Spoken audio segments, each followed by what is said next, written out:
Hello everyone, I am Sarah Jubomi, your host, and welcome to another episode of Investment and Business Development Talk Series. In collaboration with IDAN, NATFI, Government of Nagaland, and Entrepreneur School of Business.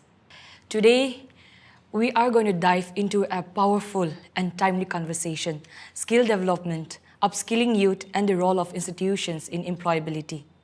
In a world where degrees are no longer enough, where job markets are rapidly evolving and industries are demanding not just knowledge but skills, we ask the big questions. Are we preparing our youth for what's coming? How do we bridge the gap between education and employment?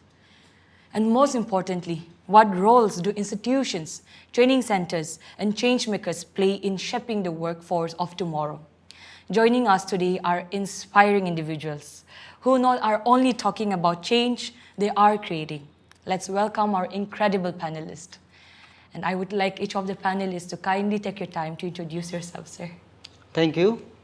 My name is Alongse. I'm Joint Director, Skill Development, and today I'm representing my department.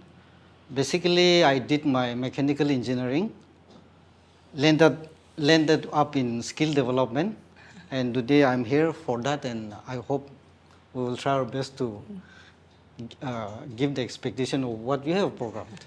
Sure. Okay. Hi everyone, my name is Worrin. I am the founder and CEO of this institute called STEP Academy. It's located at Walford Road. The objective of our academy is to make the youth job ready in the 21st century. So I've been running this institute for the past 2 years. I also run a non-profit called STEP Northeast, which is based in Manipur.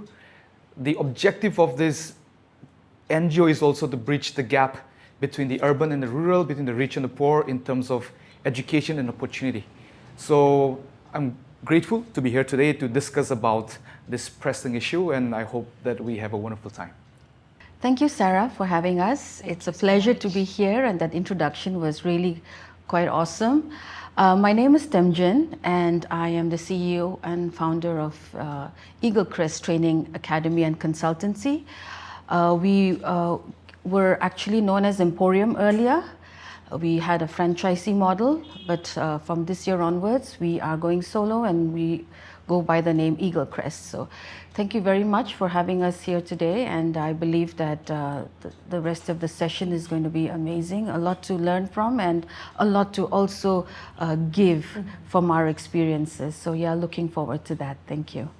Well, thank you so much to each one of you. Despite your busy schedule, all of you could take your time out and gather together to discuss on the most pressing issues. So we're really looking forward to having insightful discussions. So to begin with, sir, I have a question for you. Since you are representing the department. So how do current national initiatives such as NEP, the new Education Policy 2020, and NPSDE, Skill India, translate into real opportunities for youth on the ground, especially in regions like Nagaland? See, after launching this NEP, skill development has taken a new shift. Before that, skilling was new thing. Yes. But after this introduction, at least people, especially the education department, education institution, including children, they have begun to understand what is skilling. Of course, it is just yet to pick up, but that's what is happening now. As per my experience with universities like St. Joseph or other colleges, they want to start, but really the infrastructure is still lacking. Yeah. So that is the basic problem which NEP is facing. With respect to the education department, I think they are the better person to reply, but that's what I've seen. From my department point of view, skilling part for the NEP in connection with that, school, colleges, they are coming to ITS as intern. And that is continuing in all respect, especially in Nagaland. So I think in the near future, as it keeps going, I think skill development will take a lot, will do a lot, and of course the ministry, even our present government, now there's a lot of focus, and I think there's a lot of scope in the future because our youth today are going to fit to the world where the skilled workforce is going to be a huge demand. Well, sir, we'll definitely come back to you again regards to the NEP, but for now, I would like to move on to Sir Worrin. So, sir, given your background, growing up in conflict-affected Manipur, what do you see as the most critical skills or opportunity gaps facing Northeast youth today? And how should training programs be designed to overcome these unique challenges? Okay. Based on my lived experience, right? Grew up in Imphal, in a very normal, lower middle class family, and by God's grace, let's say I'll just forward my story to 10 years, right? So growing up in that with zero ambition, with nothing, to the point where by God's grace I got a scholarship, I went to Europe, I did my master's, I came back, and that opened so many doors for me to work across the world. And in 2020, when COVID struck and I quit my job to come back home, I had a moment of epiphany where I realized that the only thing that enabled me to achieve all of those was opportunity. And there's a saying that says, talent is everywhere, Yes. but opportunity is not, right? So the one thing that's holding the youth from the Northeast back from reaching their potential is the lack of opportunity. And when I say opportunity comes in different ways, but one of the opportunity that I feel really helped me was, the mindset. So let's say growing up in Manipur, up until my graduation, never in my wildest dream did I think that I would one day go abroad, right? Growing up, the mindset was such that I was made to believe that, it's not my cup of tea. Yes, That we're not rich enough, we're not smart enough. It's only for... So since we grew up in that mindset, never did it occur once that I will. Then I did 3 masters. So the first masters was, again, a scholarship at the Young India Fellowship in Delhi. Only 100 from all over India. By God's grace, I was one of them. And I was surrounded by ambitious people. After the end of my 1-year program, all of my friends started saying, oh, I go to Harvard, I go into Oxford, I go into Stanford, right? Then that's when I realized, what? If they can, why have I not even thought about it? Right. And then that created that mindset shift in me that gave me the ambition to try for something bigger. So I think because like I said, because all of us have grown up in such conflict-ridden regions that we're unable to think big. Yes. Our mindset is very narrow. And that is what I am observing as I run STEP Academy for the past 2 years. 90% of the students that come to STEP Academy have no intention, right? One example, one of my students, he's also a content creator. And when I spoke to him in the beginning, he was very content with doing his vlogging in the state of Nagaland. And I encouraged him, why don't you go abroad? Nah, sir, I don't think I can do that. No. Then I pushed him, and I said, you can do it. This is how you do it. I'll help you with your essay, this. Then he got a scholarship, and he went and did the Young India Fellowship. Yes. And now after that, he's got another scholarship. He's heading to UK on a full scholarship to University of Birmingham, if I'm not mistaken. Yes. So the moment the mindset shift happens, that's when we tend to realize the potential that we have. True. So I think that's where we should focus, and that's where I focus right now. Before focusing on anything else, the focus is on making them believe in themselves. True. So that is, just becoming smarter, more confident, becoming better critical thinkers. And these are all the skills that we are imparting at STEP Academy. So I think that is what is needed to bring a paradigm shift if we want new crop of leaders in the upcoming generation. Yes. Well, I think I do know who we are talking about, your student. And yes, indeed, it is really inspiring, to see. And it is very true that the mindset shift is very important. Like we talk about opportunities, we talk about skills, opportunities, and I think we've become very dependent, our youths here in Nagaland.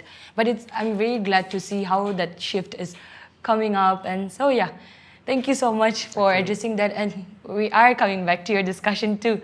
Now I want to move on to our madam. Madam, Could you share your personal journey and what first inspired you to enter into the field of hospitality and training? We read that you described the launching of Crest as a monumental day in its journey. What led you to that moment of founding the institute, and how did Crest evolve from your early vision? Okay, that's a very loaded question. I'll try to take it step by step. Yeah, surely. Okay, so hospitality, I kind of stumbled into it as a student while studying overseas. I was studying in Sydney back in the 90s before I did an MBA program. I also did a vocational training program in sales and marketing for a year. And so during that time, I had to, apart from the fees that my parents were supporting me with, the rest of my living expenses had to be borne by myself. So I had to find a job. And hospitality sector was the sector wherein jobs were available in plenty for international students. And so that's how I stumbled into it. So yeah, I mean, throughout my stay in Australia, I was just in the hospitality industry.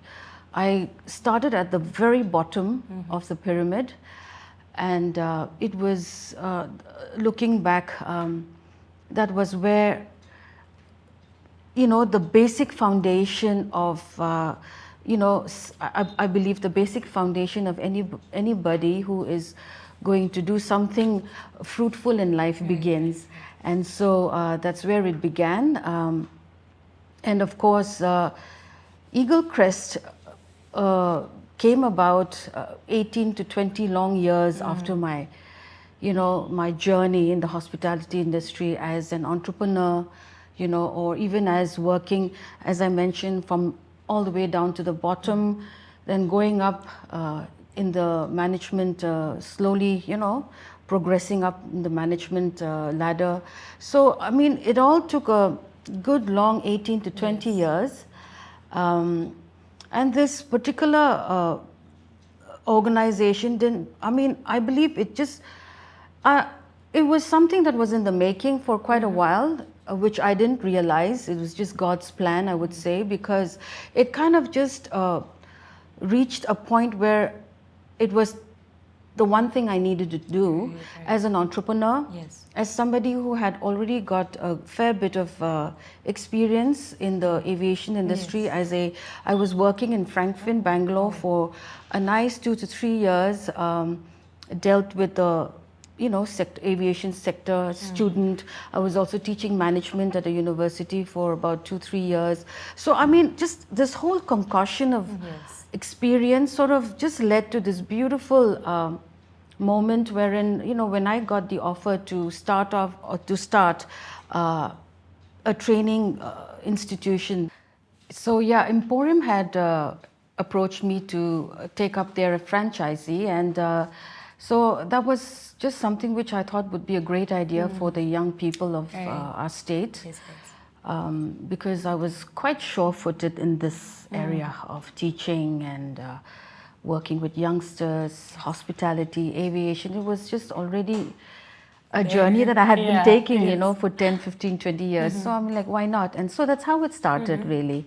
Ma'am, it's amazing, you know, like how your journey started from the grassroots level, and then with you having 15 to 16 years of experience, and now you are, I think, one of the leading center for the youth skills here in Nagaland. So very, very fortunate to have you here today, and we are definitely diving deep into your department. So for now, I would, again, to you, sir. So, sir, given your engineering background, how can we align skill development programs with emerging trends such as digitalization, the green technology, to future-proof India's workforce? See, during my time, I did engineering because it's not that I want to become an engineer. I love vehicles. So to get vehicle, I did engineering, the shortcut. Likewise, I think you all must have watched 3 Idiots. Yes, of course. That's the most practical and wonderful movie, real life thing. So even today, most of the engineers, they go because parents force them True. or to make money. So that should not be. An engineer should be a person who are really willing to do something to become a real engineer. So that concept should be with our young generations who aspires to become engineer. As I said, after I graduated as an engineer, I realized that, oh, I'm an engineer. So I landed up appearing in PC exam, and in my first attempt, I got through and I landed up in this skill development department. Today, I'm very happy working in this department because though, of course, it's a technical department, but I'm glad to see that my boys and girls whom we consider as unemployed, which we should not be, because today, when our youth are put into vocational training, we think that, oh, these are dropouts. Yes. These are the people who has no brain. These are people who are not good in studies, but the days are changing. So when I train my boys and girls, and wherever I go, whether I go to barber, whether I go to hotel, or for that traveling in air, when I see our boys and girls, the first question I ask is, are you from skill development trained from Emporium? Something like that. And they said, yes, I'm your student. I become very happy, and that's how we are trying. And today, as I've said, skill development is in initial stage. So the policy, the framework, the ecosystem, everything is yet to come up in a proper frame. But with respect to my experience connecting with the skilling, in a department, we have most of the officers, in fact, all the officers from above principal are all engineering graduates.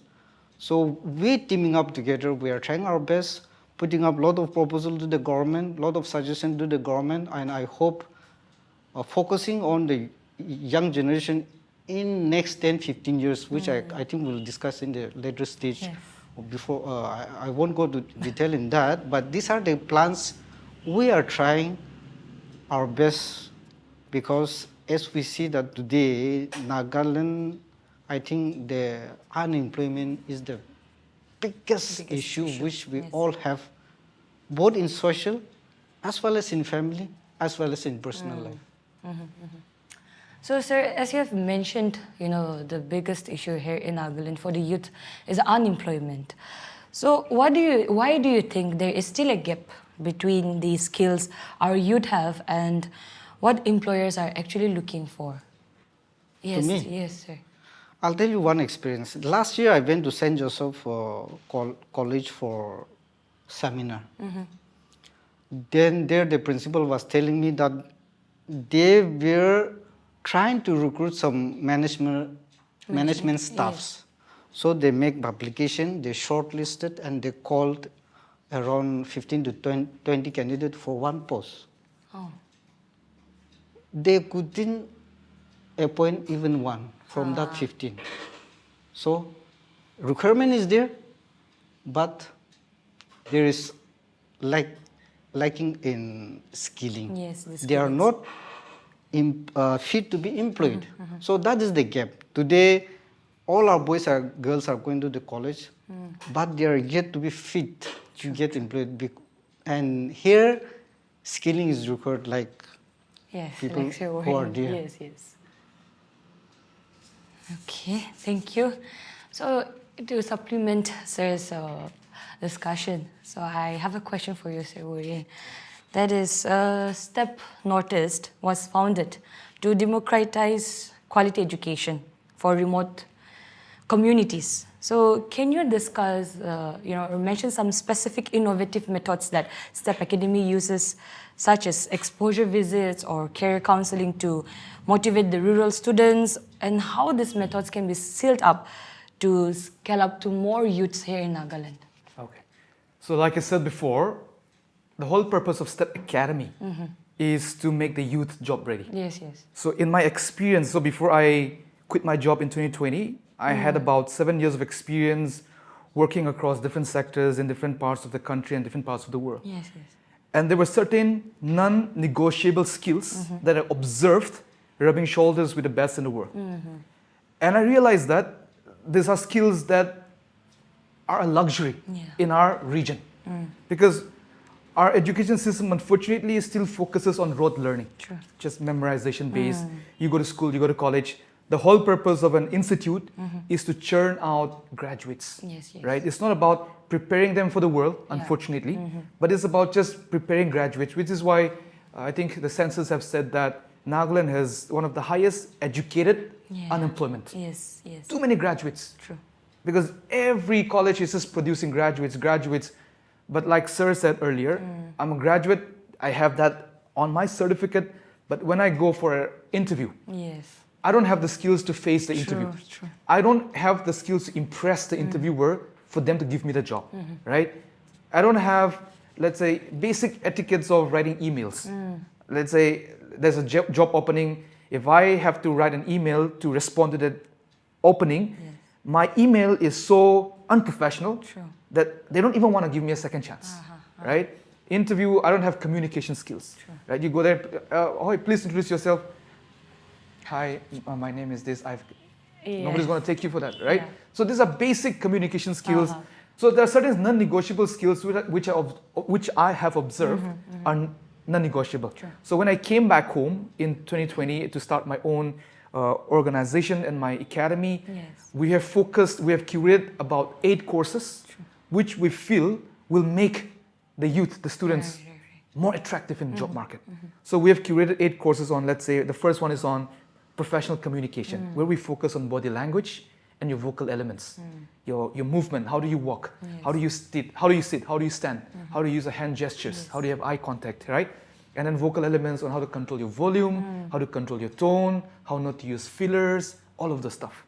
Then we have a course on storytelling, where this course focuses on helping you create your own unique story, which you can use while introducing yourself in interviews or doing networking events. Because if you don't know how to introduce yourself, you've lost a big chance, right? Then we have a course on creative writing, where we help our students gain skills on how to write cover letters, SOPs, if they ever want to go abroad, apply for scholarships. It's all about essay. So how do you write essays, right? Then we have courses on how to make your CV. Then we have a course on how to write emails, email etiquettes, right? Then we have a course on critical thinking, how to think and ask questions. Then we have a course on, what was the other course? Interview preparation. We have simulations where we assign roles to our students to, talk to each other and improve their confidence. And the main thing is in our institute, what we focus on is create an environment for them to be able to speak up. We are in our 7th batch. Every batch in the first week, nobody can ask any question. They all come and sit silently. Any questions? Anybody want to ask anything? Just silently. By the end of 2 months, they're already asking questions, right? And that's because, see, like I said, talent is everywhere, but the opportunity is not, right? Most of the education system around here is focused on rote learning. You go to class, the professor or the teacher will just read out everything from the textbook, and then students have to take notes, go back home, memorize that, write the exam, graduate, and that's how it is, right? So there's no opportunity for them to ask questions, interact, and stuff like that. So that's the environment that we're trying to provide in STEP Academy. So, and like I said, to democratize education, right? What we're doing this is because of my opportunity to have interacted with so many people. What I'm doing is we're bringing in the best faculty from across the world. So we have faculty from Harvard, from Oxford, from Cambridge coming online to teach our students. So even though you are born and brought up in Nagaland, in Manipur, right? Even though you don't have the means to leave this state, you still have the opportunity to be taught by people of that repute and qualification and get exposure. And that is how we're democratizing. Had it not been for that, for example, there's no way for the students to ever get an opportunity to listen to a faculty from a graduate who is graduated from Harvard, from Oxford. But through STEP, they can come to our class, right? Through technology. We have a smart classroom where they can listen to them and then ask questions, and then they get mentorship for the application to scholarships and admissions. And that's how we're trying to democratize education through STEP as well. For the rural part, that was when we were working in Manipur, but when the conflict happened in 2023, I came to Dimapur, not to escape the conflict, but just for a short time. Situation never got better, so I ended up staying here for a long time, and I said, if I'm going to be here for a longer period of time, let me do something, and that's how STEP Academy came up. So right now we're focusing on STEP Academy. The NGO vertical of my organization is dormant at the moment. Hopefully things will get better and we can juggle both simultaneously. That's what STEP Academy and STEP NGO is doing at the moment. Well, I really appreciate Worrin that your team, to come up with such academy, because like Sir has also mentioned, we're all, employed, unemployed educated youth here, and then we don't know where to go and find the resources, or how to develop our skills here as well. And it is really interesting, that I've been really trying hard to get myself a chance to attend Sir's courses as well. Hopefully in the near future, I would be one of your students.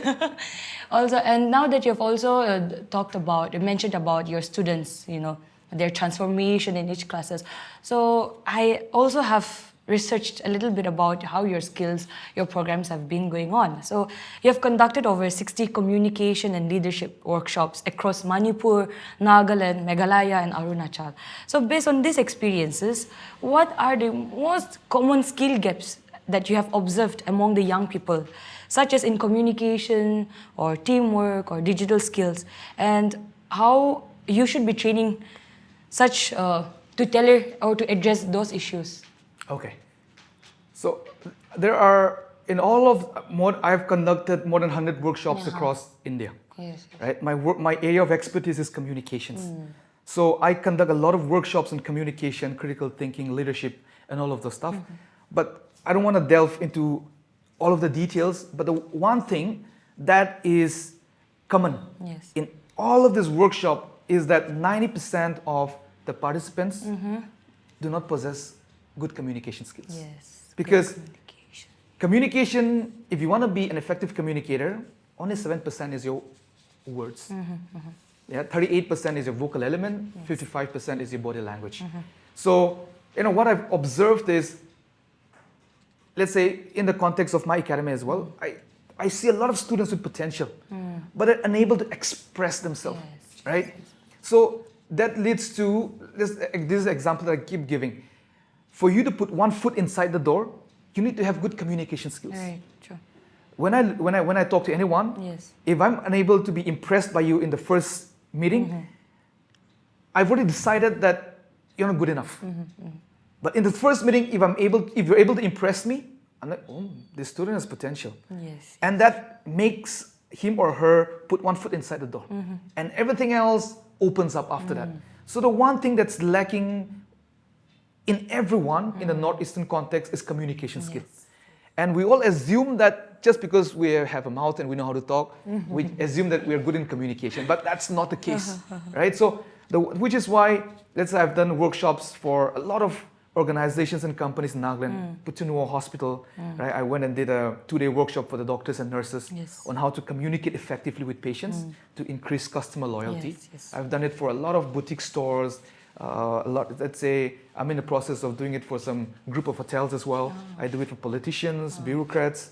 Example, I did for one entrepreneur. He had a pitching coming up. He didn't know how to pitch. Smart guy, but his ideas were all over the place.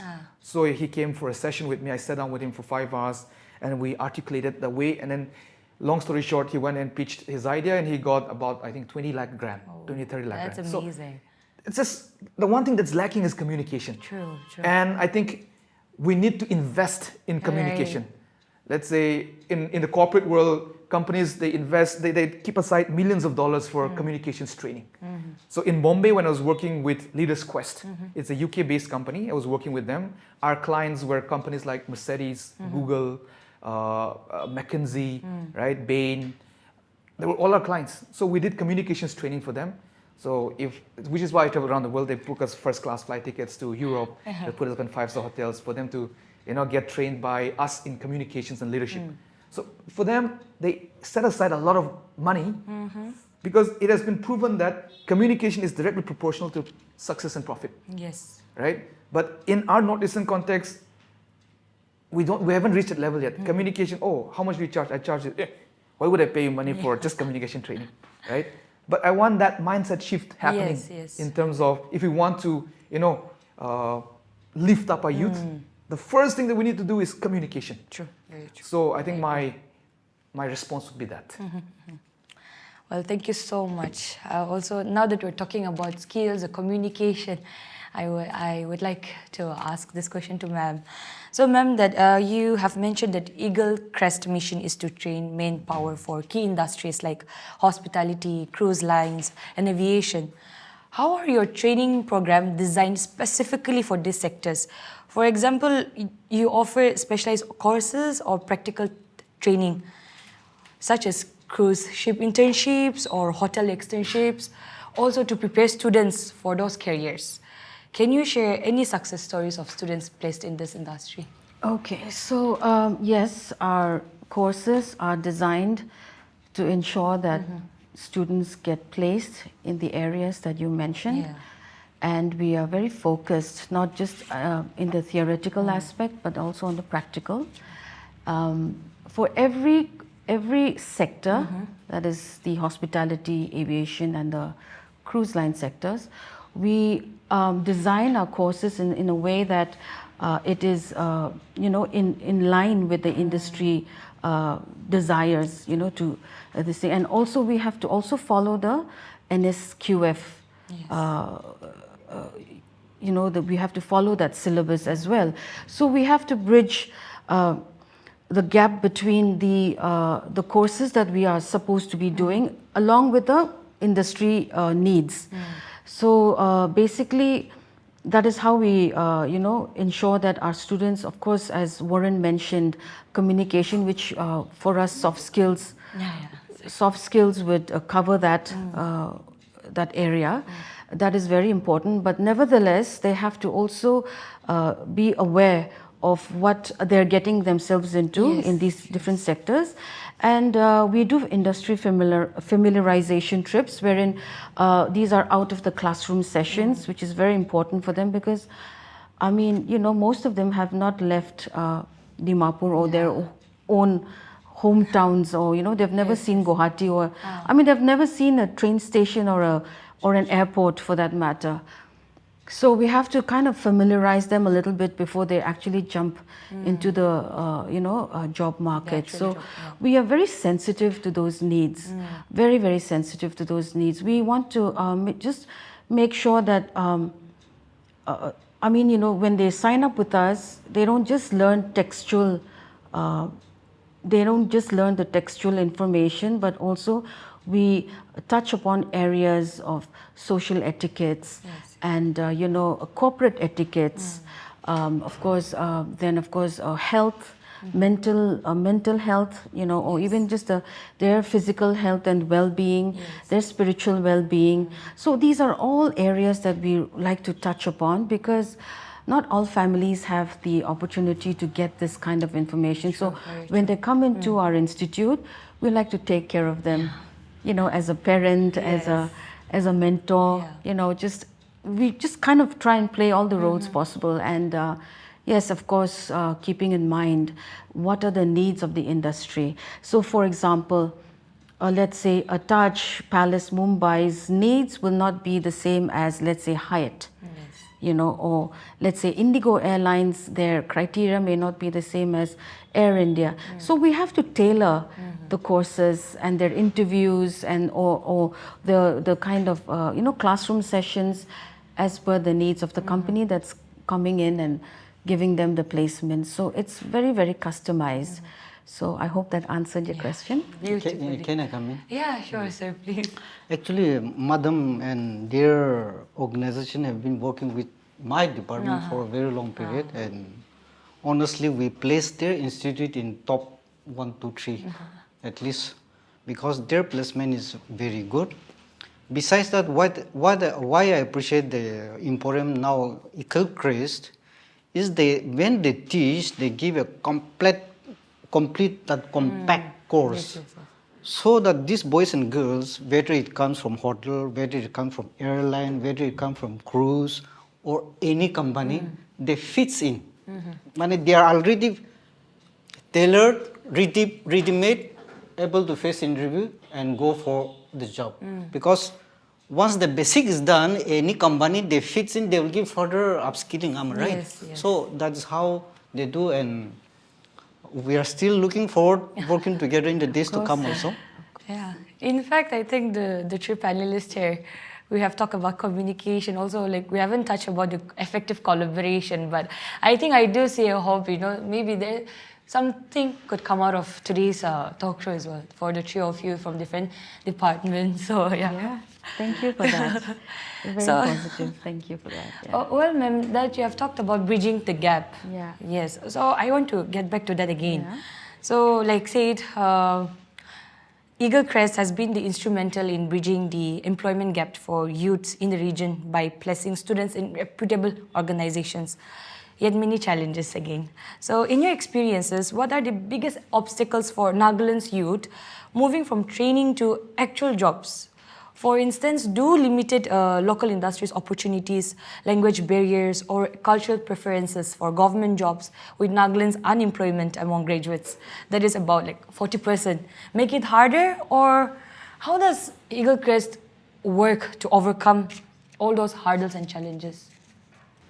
Yes, of course. It has not come easy, and it still is not, but we have to forge along. There are a lot of hurdles. I think in the Naga term we would call them potholes and now rockfalls as well. But because there is so much of need for this area to be looked into. Now people are waking up that government jobs are not the only solution.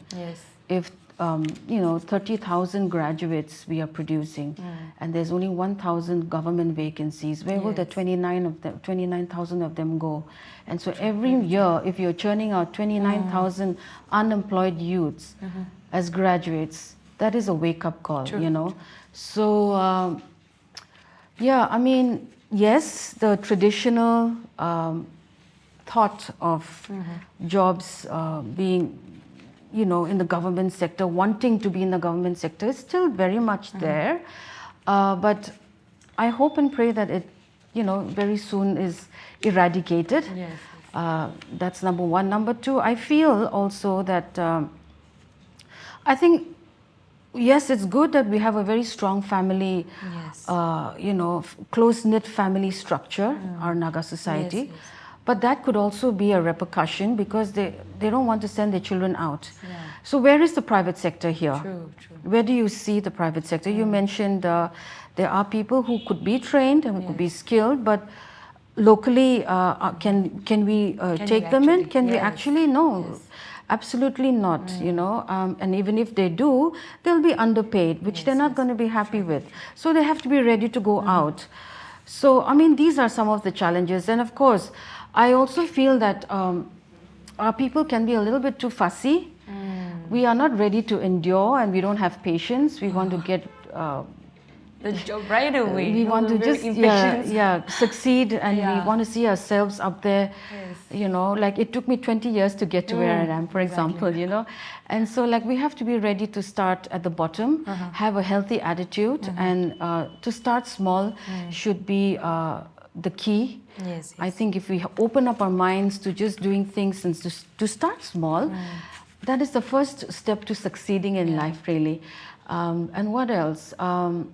Communication, as Worrin mentioned once again, yes, that can be a very big hindrance. We tend to be able to communicate very comfortably with people we know, but when we come across people we don't know, strangers, for example, we tend to just we get tongue-tied and we're not able to be comfortable in, so it is just because we don't have that much exposure. We are just, because of I would say the geographical isolation also could be one of the reasons, because we don't have too many different kinds of communities like mingling here. So if you look at a graduate from Nagaland and a graduate from the metros, They do two different approaches when they talk to people at a, let's say at an interview, job interview. It's just because of the lack of exposure. I feel that we suffer from that. So, I mean, these are some of the hurdles that I see, and yeah, I could go on and on, but I think those 3-4 points should do for now. Would any one of you like to supplement, Mams? Or Yeah, if there's time, there are a lot of things on these issues. Sure. See, the first thing is we Nagas are self-sufficient in our land, in our natural resources. So from our forefathers, we were so self-sufficient and so that Pudani type, na? We don't want to go out and earn small and start small. So that is also one very big hindrance. The second thing which I observe is our habit.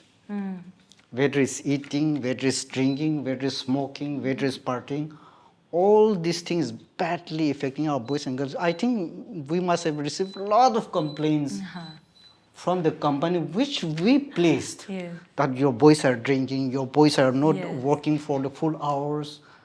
All these kinds of things comes up even after we give them sufficient training. So that maybe that shift in thinking and attitude, I think our boys and girls should have and accept the reality of employment scenario. now, you know that we're talking about the etiquettes, about our youths. I think I want to move to our parents' mindset shift as well.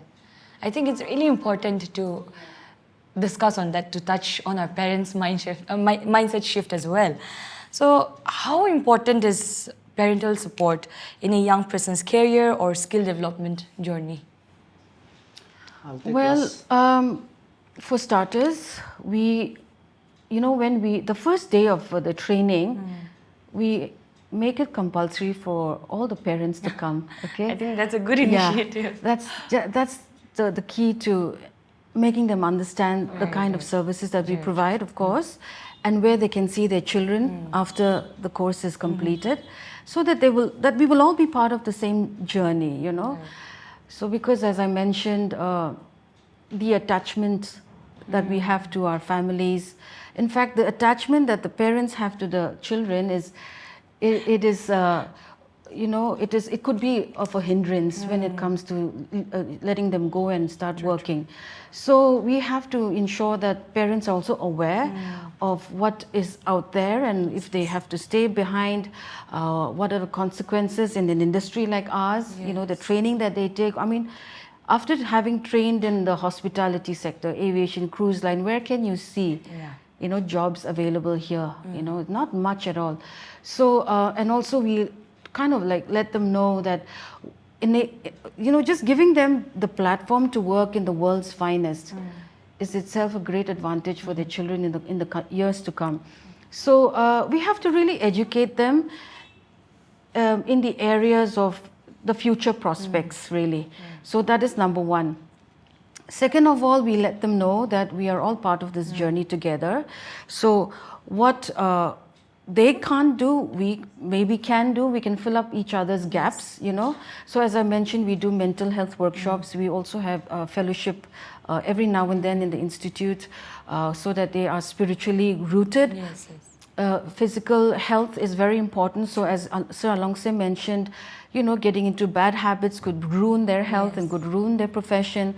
So these are some of we have collaborated with doctors that come in and meet every batch. Every batch is mandatory that we have a doctor come in and talk to them about the social diseases that are around. Mental health, we have impaneled clinical psychologists for the past 3 years, ever since lockdown. I mean, this thing we've been having it, and look, we try as much as possible to ensure that what is not been able to be given at home, in their families, in their communities, we try and fill those gaps. And so this is how we like to communicate to them, so that they're comfortable sending their children out. So that's how it works for us. Yeah. So, Worrin, with you, any? Ma'am has said everything, but definitely, I think, for example, just to give a small example, how important it is to, there may be a lot of circumstances, but one of my friend, she studied in Cambridge, Okay. right? She went and did her master's in Cambridge. And when we were sharing our stories, she told me, Worrin, I'm very shy to tell you my story after hearing yours. Yours is full of grit and perseverance. But in my case, since I was class 3, I knew I was either going to Harvard or Cambridge. Oh. Right? So she said, my parents already told me that I was going to Harvard or Cambridge. So my whole education, I curated my education in such a way that I had all the criteria required to get into Cambridge or Harvard. So starting from class 3 onwards, she was part of the school dance team, Bharatanatyam, all those dance. By high school, she was already debating in a national level, debating, because if you want to get into Harvard, Oxford, debating is one of the main criteria that they look at. Yes. So if you're a debate champion, your chances have automatically increased. So the parents knew it. So she would get into all this. So what she said was, it struck in me, wow. When I grew up, my parents had zero role to play, right? Nothing. Just they'll pay an admission fee, that's it. Yeah. Right? And then we just do whatever, study hard, become somebody in life. Study hard, become somebody in life. That's the only advice we receive. You have to become somebody in life. And what is that somebody? I don't know. But in other people's cases, parents are involved so strategically that their children also end up becoming, successful. Yes. And that's something, again, see, if we go deeper into the philosophical side of it, we can debate on a lot of things, Definitely. right? Because our financial condition plays a big role. Yes, true. In our case, we're more focused on survival, so parents don't have the time to do so. But leaving aside, I'm just talking about the importance of parents being involved. Yes. And maybe that's the reason why a lot of our youths are not as successful as children in metro, because the parents are so involved there, right? Here, parents don't care. Exactly. Just do your own thing, right? So, which is why I think if we want, maybe for this new younger crop of parents that are coming up, hopefully there can be a paradigm shift in the way we look at the way we bring up our kids. Yes. And that can lead to more successful students and kids in the future. Yes. But having said that, if you want your kids to be successful, 100% parents have to be involved. If parents are not involved, statistically speaking, I forgot the statistics, exact numbers, but statistically speaking, if parents are not involved, the percentage of students being successful is very less. Very less, yes. As opposed to parents being involved in their children's education. Yes. Like parents sitting together with a child while he or she is doing homework, right? While the child is doing homework, the mom coming and giving him a glass of juice, do well. Yeah. Just the child feeling that, oh, my mom or my dad is, supportive. That creates a mentality where the child wants to perform better. True. As opposed to do your thing. And then the child is doing it, but the mom or dad is not involved at all. Then the child somehow feels that, So all of those things are involved. So 100%, it's important for parents to be involved if you want your kids to be successful. Yeah, I want to fit in another point. Yes, please. See, in our daily life, whenever we take decisions, we can never take decision without information with us.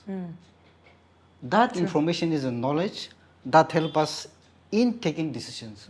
So the parents cannot take decisions for the children career in job placement beyond Nagaland because they have no information. No education. They cannot guide the children where to go, what to study because they have no information. Lack of education. So what I do is whenever I go for career counseling, workshop, seminar, I try my best that their parents also attend that workshop or seminar so that things can be discussed, understand each other, discuss each other.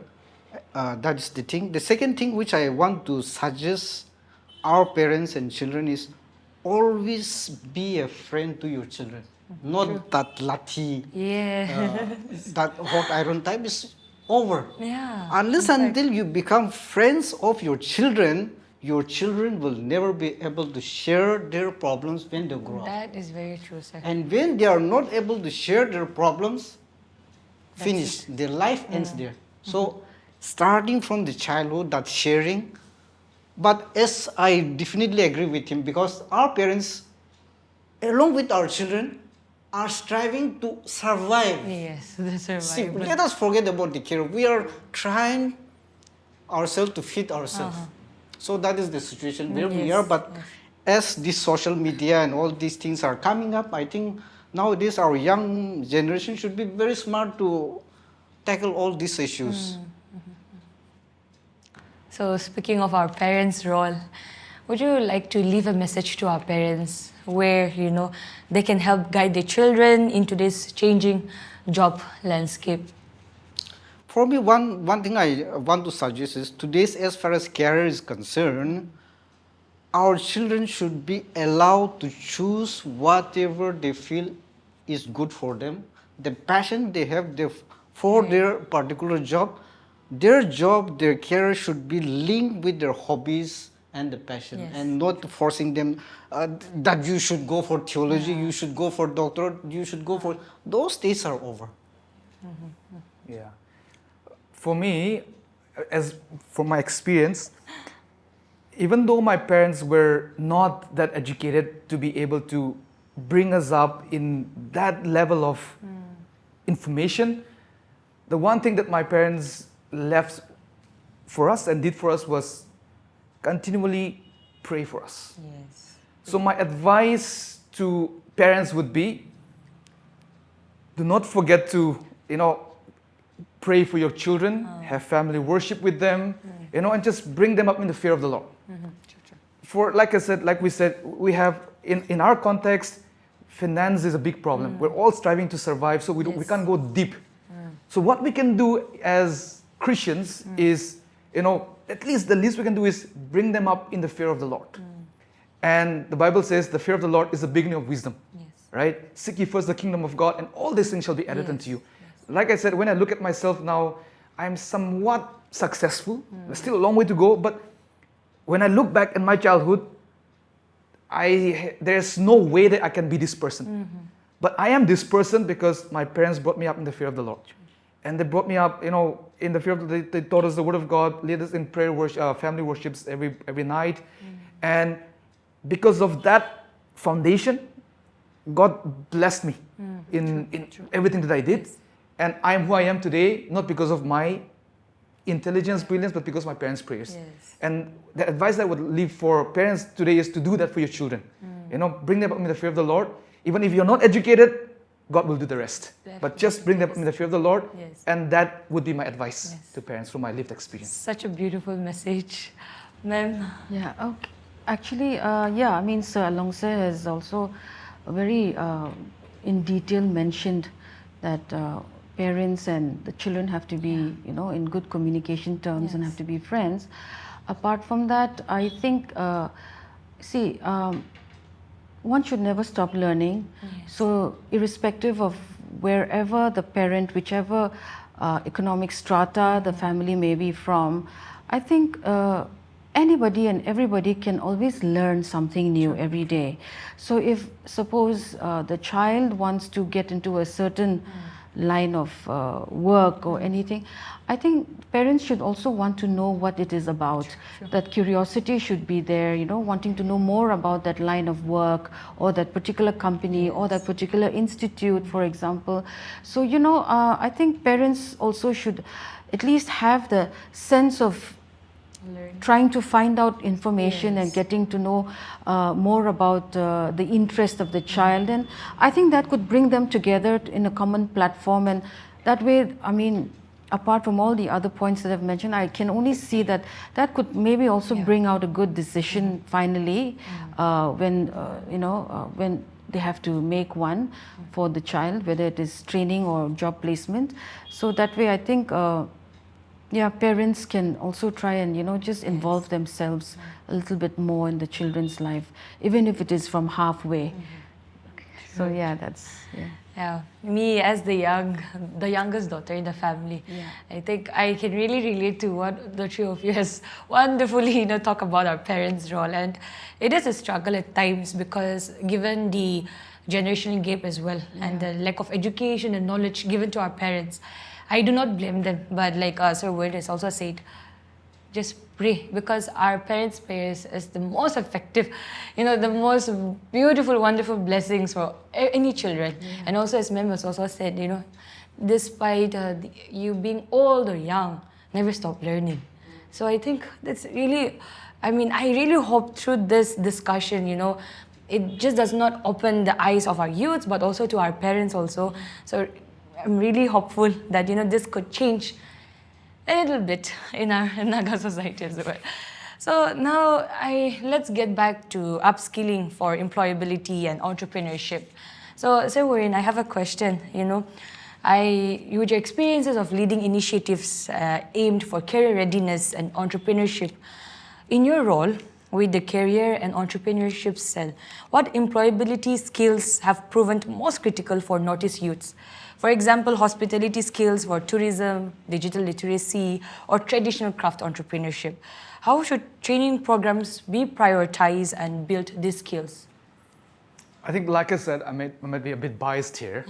But again, personally for me, the first skill that is needed is communication skill. Again, so for example, you can be a good electrician. You might be very good in your electrical works. Yeah. But if you don't have good communication skills, you will not be able to have clients. True. Right? You might be a good doctor Yes. with all the best degrees, but if patients don't feel that warmth in terms of communicating with you, they will go to other doctors. Yes. Right? Same thing, shopkeepers, we go to shopkeepers who are more friendly. Yes. Right? So in that sense, the one thing in all this thing, the one thing that one requires the most is to possess this communication skill. What I often say is, the reason why all of us do not have communication skills, good communication skills, is because we are not in control of our body. Yeah. Right? Our body is controlling us. So without us knowing, our body is, transmitting a lot of information that I am not intentionally transmitting.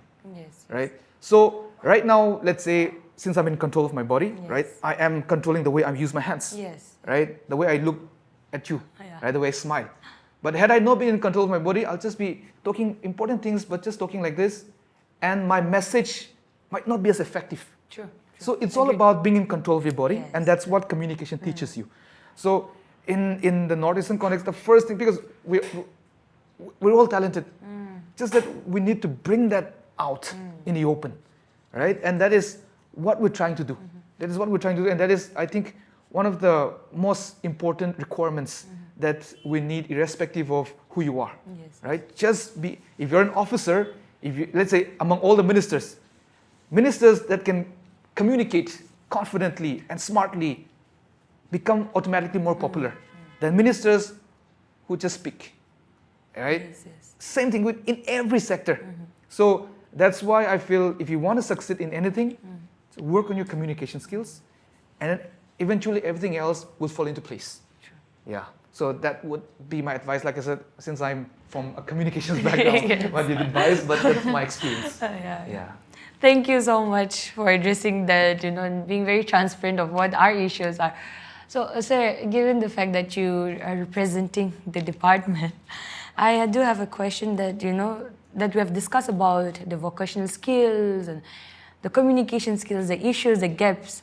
So, given the fact of the policy, how can policy be made more responsible or more responsive to our local needs? For example, in our Nagaland's context, while still trying to fit into a national strategy. See, whenever policy is framed by the ministry, they frame in such a way that the overall country is pictured in a single frame or policy. But many times that does not fit in, especially in the Northeast. Yes, yes. So in every workshop, seminar, VCs, we keep raising these issues and issues. Simple examples, supposing construction of road sector. The working period in the mainland may be around 6-7 months in a year. For the Northeast, it is hardly 5 months Yes. because of the rainy seasons. Yes, yes. Even in the training sector, this time when I went to the ministry, I raised these issues. Supposing for the Nagaland state, December and January, we hardly don't work. Yes. We sleep everyone because of the festive, because of the weather, topographic, geographical, all these things. So whenever policy is framed, we try to put this into consideration Yes, as yes. far as policies with the ministry is concerned.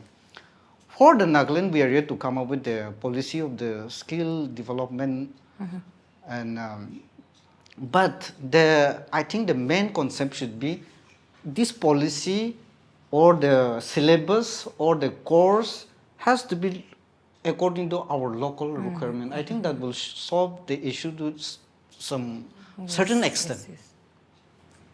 So as we've talked about the policy framing, right? So given the fact that, like about our geographical isolation, like as mentioned, how should these policymakers or program designers adapt these schemes to the Northeast unique linguistic, cultural and economic context? How can feedback from organizations like STEP, inform more effective local implementation? I think what organizations or institutes like us can do is we can partner with government and act as feedback loops as well. Right. Because let's say, like Sir said, when the policy is implemented from the central level, they just do it, they bring it in one package, right? Yes. They do not separate into different, just what works in Delhi, they'll bring it in the Northeast, hoping that it'll work the same way. But it's different, right? Number one, there are a lot of reasons. Number one, let's say the way skill development, the way they've done the policy, a lot of theirs are not applicable to ours. Institutes like us, what we do is we are, on an everyday basis, we are interacting with students from this region. And we know what works and what doesn't work. Yep. We get their feedback, physically. So for them, we know all their grievances, what works, what doesn't work. I think what can work is, let's say, we can work in tandem with the government, where government can sort of take all this on-the-ground feedback and frame policies that will work in this favor, right? True. So let's say a lot of let's say skill work are focused on, let's say BPO work, example. But maybe because of the context of this region, a lot of our youth are not interested in BPO. Maybe they're interested more in agri-related skills. But skill, the way the policy has been framed, has no reservation for such sectors. It's only just one sector that is registered for the metro cities. So in that sense, I think what organizations like Eagle Crest, us can do is, since we're interacting with the people from this land on a daily basis, we can act as feedback loops, where we can collate all of this feedback and suggest this to the government, and they can use this as real-time feedback that can be given to the government, saying that, what you're doing is not working here, this is actually what would work.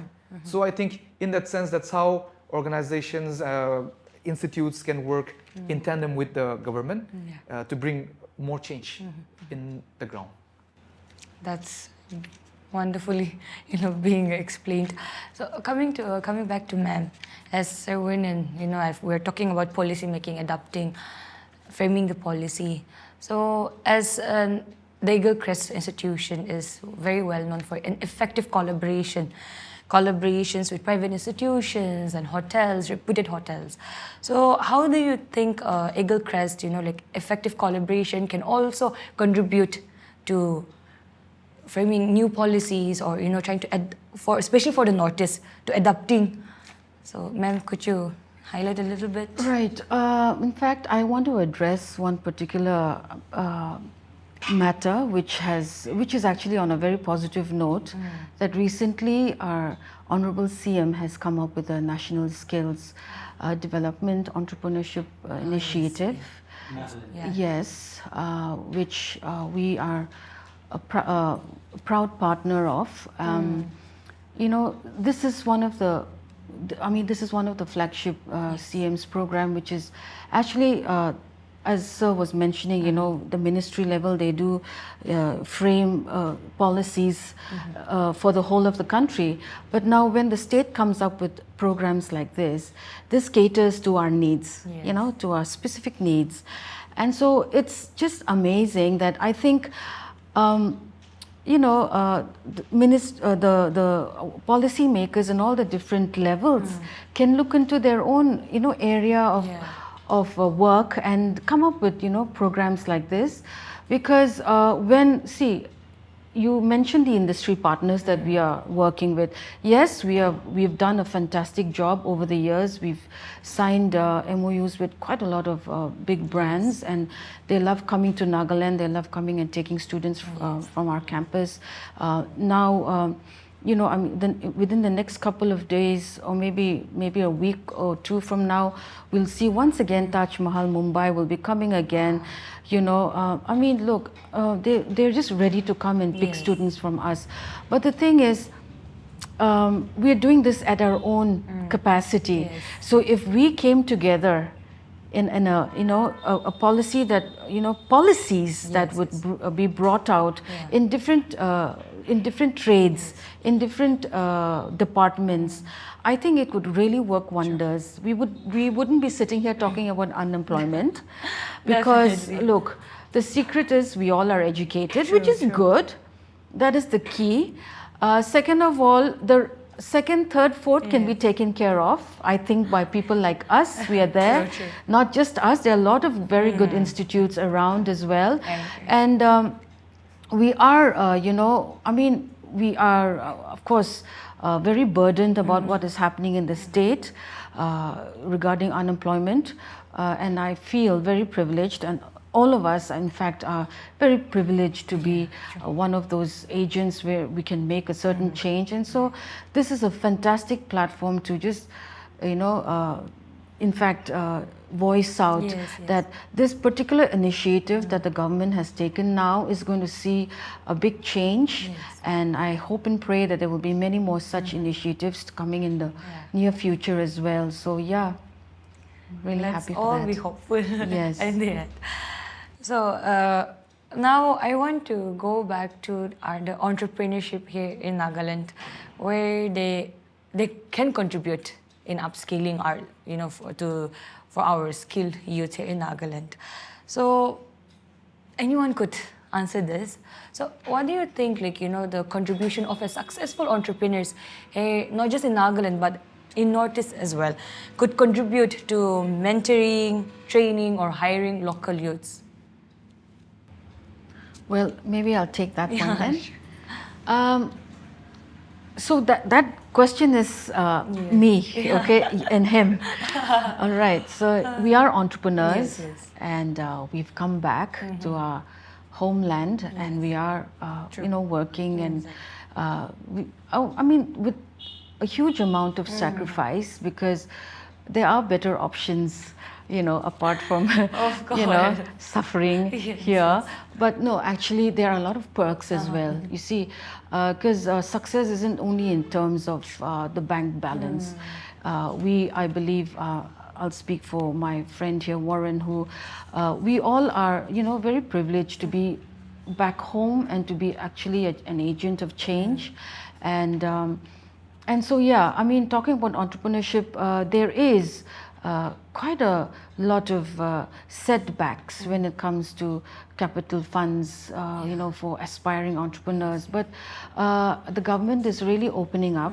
There are a lot of, you know, microfinancing avenues, and I mean, there are a lot of even other ways and forms of, you know, investment help. Hand-holding also is around nowadays. So, I mean, it's always good to see the passion first, then rather than expecting that help and support first, because now with the self-help groups, I think we can see a lot of entrepreneurial spirit, you know, women folk, you know, just doing, you know, business from homes.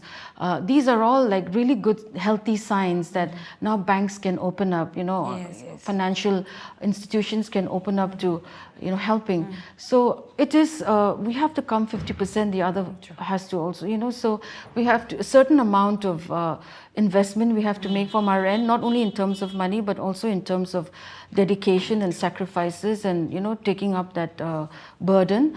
So there are, I mean, there's plenty. Like, for example, so yeah, I've set up my company, let's say.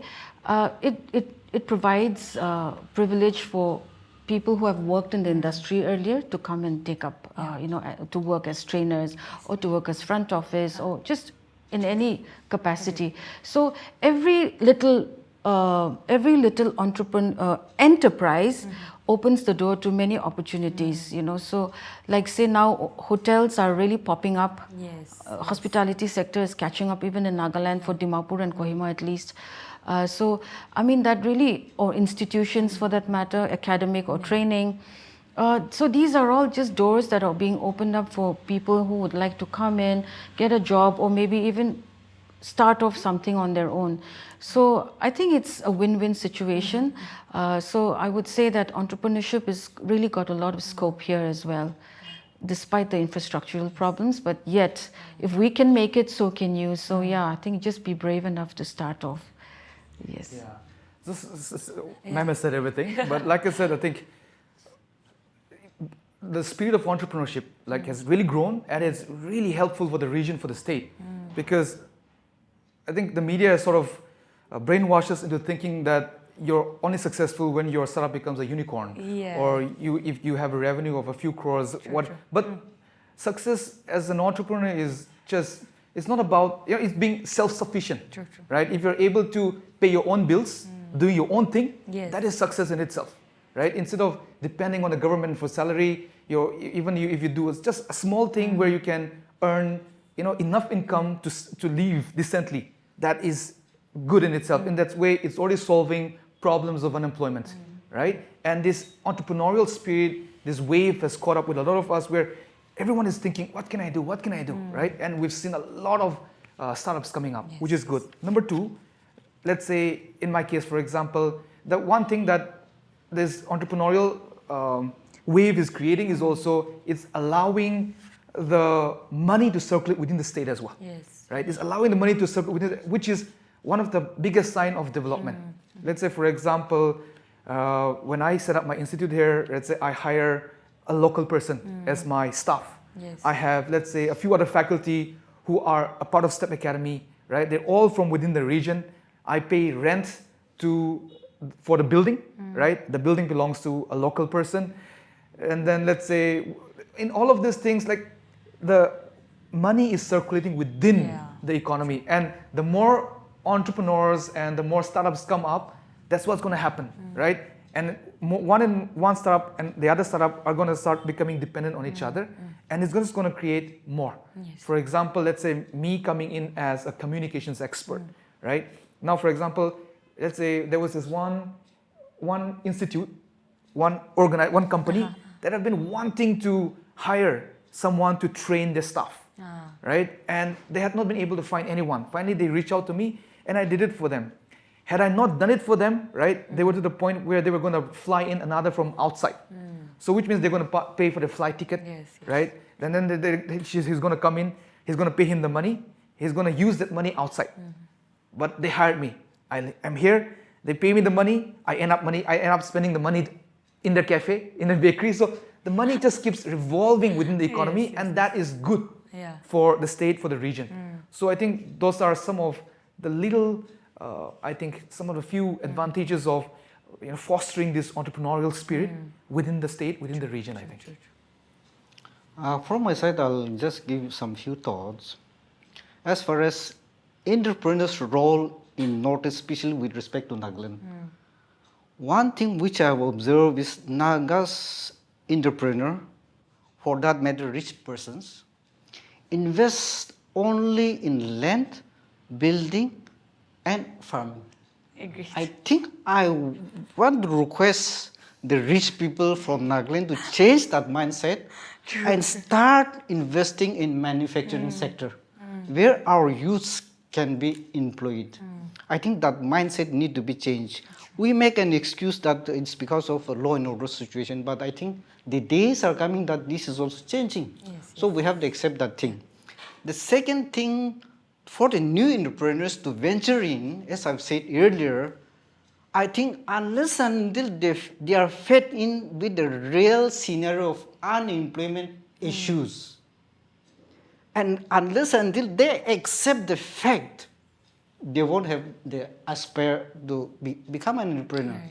So the actual position of the employment scenario, the employment possibility in the state government, private sector, and the future, this has to be made aware in school, colleges, then only they can decide to become an entrepreneur. And how to become an entrepreneur is completely a different story, and I think it will be too lengthy to discuss in this platform. So another question for the entrepreneurs. So now that we're talking about, so do you think, sir, like, personally, first I want you to take this.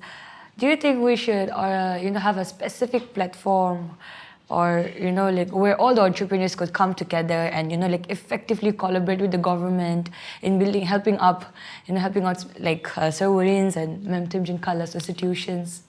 See, there are certain organizations, I think BAN or CIA, all these things are doing. But in this regard, to make it continuous, unless and until, example, 4 of us is taking that issues. Yeah. I mean that union or organization or whatever. Yes. Unless and until we take up that in the form of income generation, hobby, without which it will never materialize. Today we form, tomorrow it will die itself.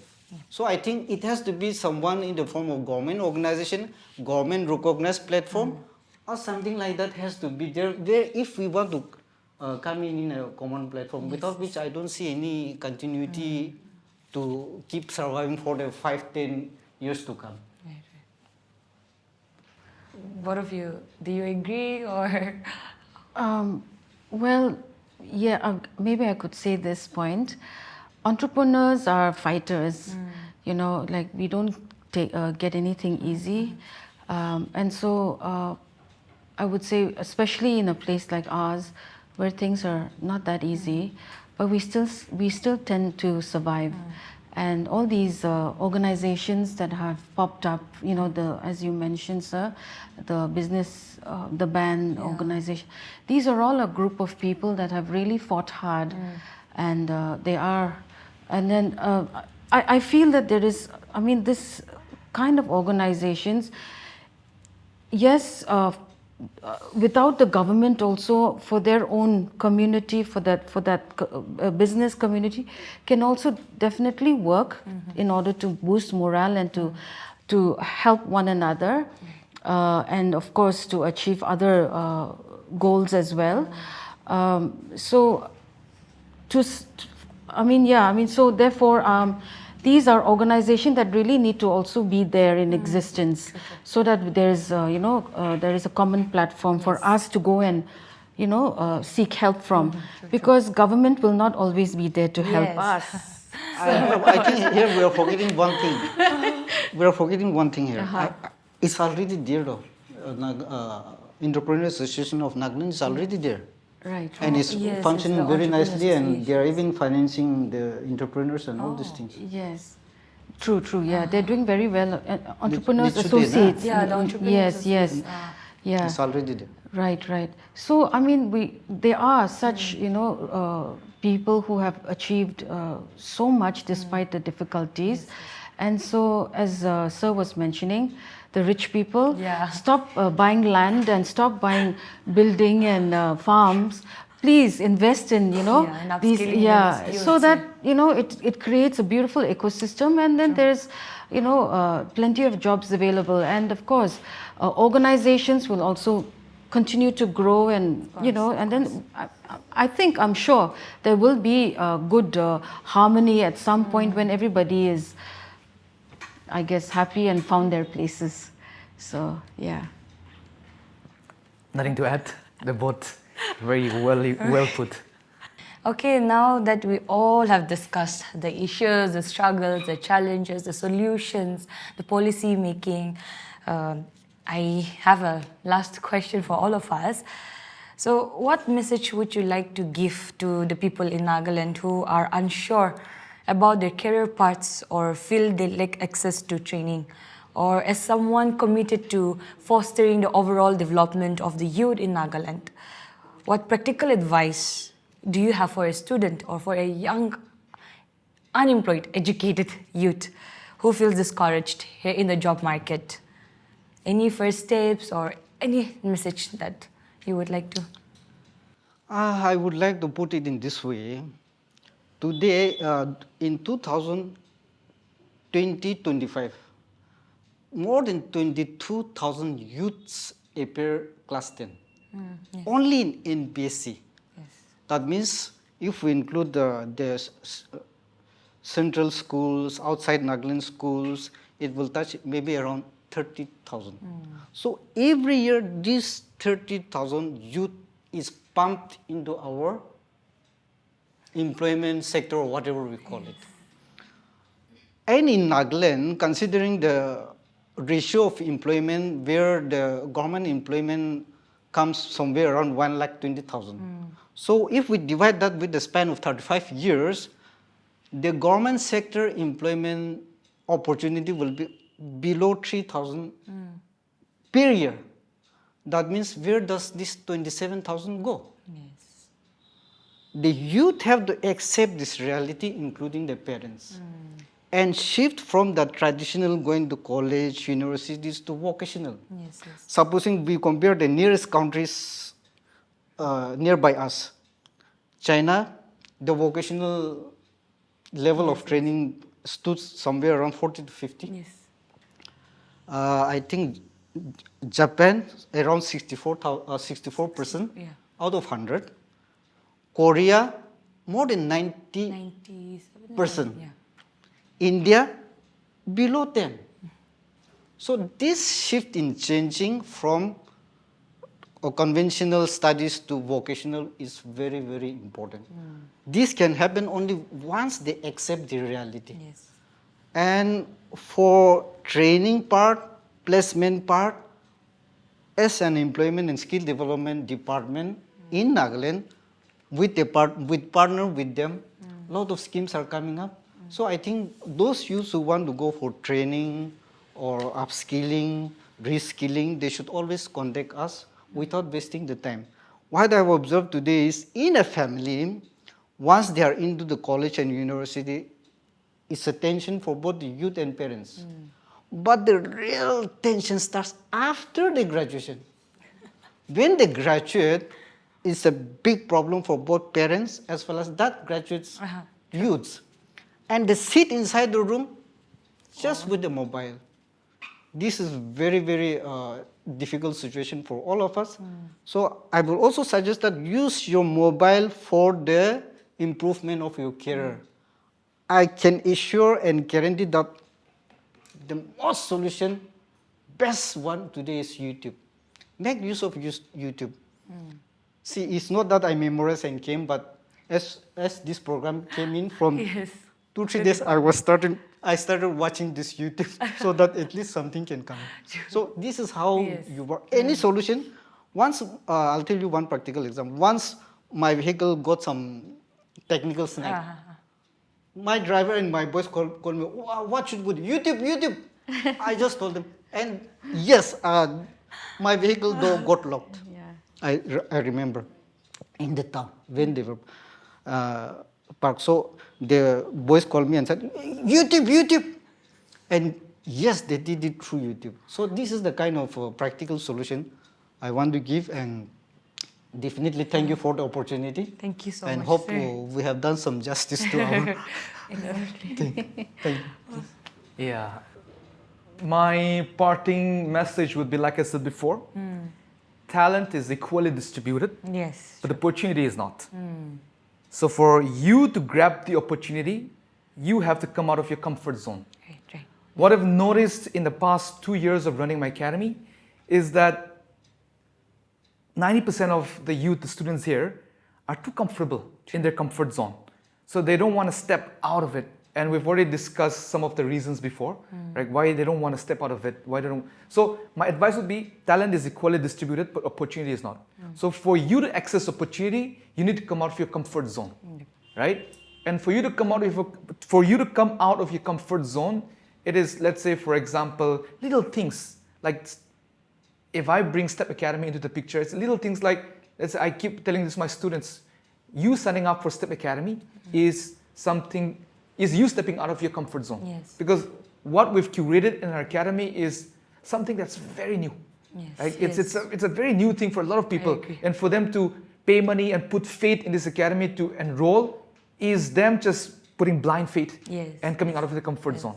And the moment they come up here, the way we've curated the course, we sort of help them come out of their comfort zone more again, right?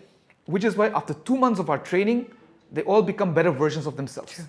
So that is my advice. Having said that, the 8th batch of STEP Academy is starting on the 1st of July. So if you're watching this and if you want to come out of your comfort zone and become a better version of yourself, you can sign up for our 8th batch. But if you don't have time for 2 months, on the last week of this month, we have a 2-day workshop that we've curated for fresh graduates. Okay. The first session is on how to access scholarships and fellowships after graduation. Right. Because the concept of fellowship is very new. People don't know what a fellowship is. Yes. So we have curated a session where we will teach you how to access these fellowships, how to write essays for these fellowships, how do you prepare your CV for this, right? And the second day is about communication, how to face interviews, how to become a better version of yourself by taking control of your body. Sure. So that workshop is coming up for fresh graduates. So if you're interested, that's my message for you as well. And thank you to Sarah and to the team and to Edu Center for the opportunity. And like Sir said, hope we've done justice to the opportunity that has been given to us. So thank you very much. Thank you so much. Okay, so what I'd like to just share with the youngsters is that to start with, they're not alone. You'll see more young people not sure and, just not absolutely having no clue of what to do with their lives. So it's normal. I've been there. It's nothing to be worried about. You just have to make sure that, you find something that interests you, that you're good at. And you have to start small. Start somewhere at least. Nah? Don't sit at home and just worry about your problems. You have to take a step. So, it's as simple as that. And there are so many coaching centers around, which is very good. There are a lot of aspirants in the government sector. No doubt, I have nothing against it. But you see, skilling will give a person some guarantee. Yes. But just sitting aimlessly and sitting for exams after exams it's not really, will not fetch you a guarantee, I would say. So you got to make your plan B, plan C as well. So young people, please do that. Don't just focus on one thing. Make sure that you are, skilled in some form or the other, because skilling is very empowering. So I got skilled. For me, I accidentally got skilled. When I was a student, I was there to, I was actually gotten enrolled to take a MBA program, but that's how I got into the hospitality, as I mentioned in the beginning. And today, that is actually my livelihood. So come on, don't be afraid to take another step, a different step, an unconventional step. You got to do things. Life is different now. It's not like back in the 60s and the 70s anymore. So go for a private sector job. It's absolutely refreshing. It's challenging. And then you will actually be very disciplined in that sense also, because unless that self-discipline is there, you can't survive in a public or in a private sector. So it's good for us, we need that. So that's just my parting message. And once again, thank you, Sarah, for being such a wonderful host. One thing again I want to say, for the unemployed youth, please take skilling, because there's a lot of scopes coming up. If we view the population shrinking in all advanced countries, whether it's Japan, whether it's Korea, Russia, or for that matter, Italy, schools and cities and houses are abandoned because of the lack of population. And India is going to be the #1 country to feed those countries in coming days. So I think our youth should be prepared to take skilling. And yes, I'm repeatedly saying, my department is responsible for giving those training, including other departments, but my department is hitting that scheme. So please be free to contact us. Even at present, ITA admission advertisement is already on the run. So I think that's what I want to say. Thank you. Well, I think I should take this opportunity just as Worrin did.